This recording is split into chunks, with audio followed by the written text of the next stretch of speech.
প্রিয় শিক্ষার্থী, আজ আমরা খুব সহজে বর্গ বের করা শিখব। এখানে আমরা 23-এর বর্গ বের করতে চাচ্ছি। তো এখানে 3 আছে, এখানে 2 আছে। তো 3-এর বর্গ করলে হয় 9।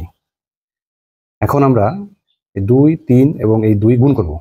2 এর সাথে 3 গুণ করলে 3 দুগুণে 6, 6 এর সাথে 2 গুণ করলে 6 দুগুণে 12। 12-র 2 হাতে থাকবে 1। এখন আমরা এই 2 এর বর্গ করব। 2 এর বর্গ হচ্ছে 4, আর এই হাতের 1 যোগ করলে হয় 5। তাহলে 23-এর বর্গ পেয়ে গেলাম। এখন আমরা আরেকটু বড় সংখ্যার বর্গ বের করতে চাচ্ছি, এটা। তো একই নিয়ম, প্রথমে এই ডানের যেটা 6, 6-এর বর্গ করতে হবে। 6-এর বর্গ করলে হয় 36, 36-এর 6 হাতে থাকবে 3। এখন এটা এটা এবং এটা গুণ করতে হবে, 3টা গুণ করতে হবে।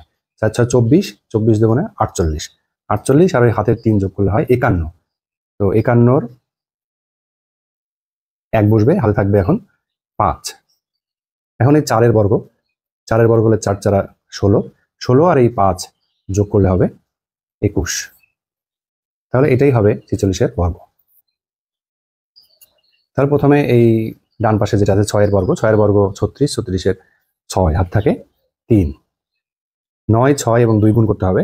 6 নং 54, 54-এর সাথে 2 গুণ করলে হবে 108, 108, 108, 108-এর সাথে 3 যোগ করলে হবে 111।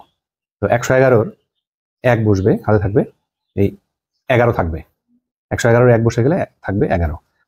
এখন 9-এর বর্গ, 9 নং 81, তাহলে 81 এবং 11 যোগ করলে হবে এটা 2, এটা হচ্ছে 9। তাহলে 92, 92 এখানে বসিয়ে দিলেই আমরা বর্গ পেয়ে গেলাম।